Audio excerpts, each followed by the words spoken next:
ರಾಜ್ಯದಲ್ಲಿ ಅಭಿವೃದ್ಧಿ ಕುಂಠಿತ ಆಗ್ತಾ ಇರೋದು ದೊಡ್ಡ ವಿಚಾರ. ರಾಜ್ಯದಲ್ಲಿ ಅಭಿವೃದ್ಧಿ ಕುಂಠಿತ ಅಲ್ಲ, ಅಭಿವೃದ್ಧಿ ಕೆಲಸ ಪ್ರಾರಂಭನೇ ಆಗಿಲ್ಲ.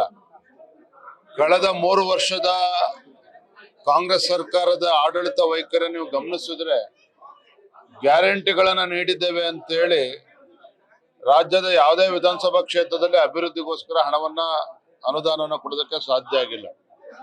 ಮತ್ತೊಂದು ಕಡೆ ನಾವು ಬಹಳ ಗಂಭೀರವಾಗಿ ಗಮನಿಸಬೇಕಾಗಿರ್ತಕ್ಕಂಥ ವಿಚಾರ ಅಂತ ಹೇಳಿದ್ರೆ ಸಂಧ್ಯಾ ಸುರಕ್ಷಾ ಅದು ನಿಲ್ಸಿದ್ದಾರೆ, ವಿಧವಾ ವೇತನ ತಲುಪ್ತಾ ಇಲ್ಲ.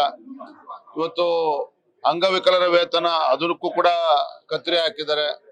ಆಮೇಲೆ ಏನು ರಿಟೈರ್ಮೆಂಟ್ ಪೆನ್ಷನ್ ಅದನ್ನು ಕೂಡ ಇವತ್ತು ನಿಲ್ಸಿದ್ದಾರೆ. ಈ ರೀತಿ ಬಡವರಿಗೆ ಅನ್ಯಾಯ ಮಾಡ್ತಾ ಇರುವಂತ ಕಾಂಗ್ರೆಸ್ ಸರ್ಕಾರ ರೈತರ ವಿಚಾರದಲ್ಲೂ ಕೂಡ ಇವತ್ತು ನಿರ್ಲಕ್ಷ್ಯವನ್ನು ತೋರ್ತಾ ಇರುವಂತ ತಾವು ಗಮನಿಸ್ತಾ ಇದ್ದೀರಿ.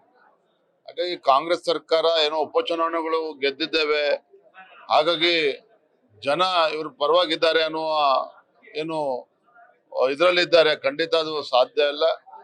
ಅಧಿಕಾರದ ಅಮಲಿನಲ್ಲಿ ತೇಲ್ತಾ ಇರ್ತಕ್ಕಂಥ ಕಾಂಗ್ರೆಸ್ ಸರ್ಕಾರ ಮುಂದಿನ ಚುನಾವಣೆಗಳಲ್ಲಿ ಖಂಡಿತ ರಾಜ್ಯದ ಜನ ತಕ್ಕ ಪಾಠವನ್ನ ಕಲಿಸ್ತಾರೆ.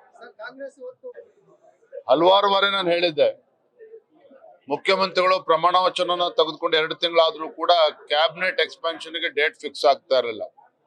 ರೇಟ್ ಫಿಕ್ಸ್ ಆಗದೇನೆ ಡೇಟ್ ಫಿಕ್ಸ್ ಆಗ್ತಾ ಇರಲಿಲ್ಲ. ಡಿ.ಕೆ. ಶಿವಕುಮಾರ್ ಅವ್ರಿಗೆ ಕ್ಯಾಬಿನೆಟ್ ಎಕ್ಸ್ಪಾನ್ಷನ್ ಗೆ ರೇಟ್ ಫಿಕ್ಸ್ ಆಯ್ತು, ಡೇಟ್ ಫಿಕ್ಸ್ ಆಗಿದೆ, ಕ್ಯಾಬಿನೆಟ್ ಎಕ್ಸ್ಪಾನ್ಷನ್ ಆಯ್ತು.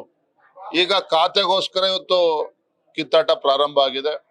ಇದರ ನಡುವೆ ಬಹುತೇಕ 30-40 ಹಿರಿಯ ಶಾಸಕರುಗಳು ಸರ್ಕಾರದ ವಿರುದ್ಧ ಇವತ್ತು ಕೆಂಡ ಕಾರ್ತಾ ಇದ್ದಾರೆ. ಯಾವಾಗ ಇವೆಲ್ಲವೂ ಕೂಡ ಸ್ಫೋಟ ಆಗ್ತದೋ ನನಗಂತೂ ಗೊತ್ತಿಲ್ಲ. ಆದ್ರೆ ಜನ ಅಂತೂ ಈ ಸರ್ಕಾರಕ್ಕೆ ಇಡೀ ಶಾಪವನ್ನು ಹಾಕ್ತಾ ಇದ್ದಾರೆ. ನ್ಯೂಸ್ ಫಸ್ಟ್ ನಿರ್ಭೀತಿಯಿಂದ ನಿಮ್ಮ ಪರವಾಗಿ.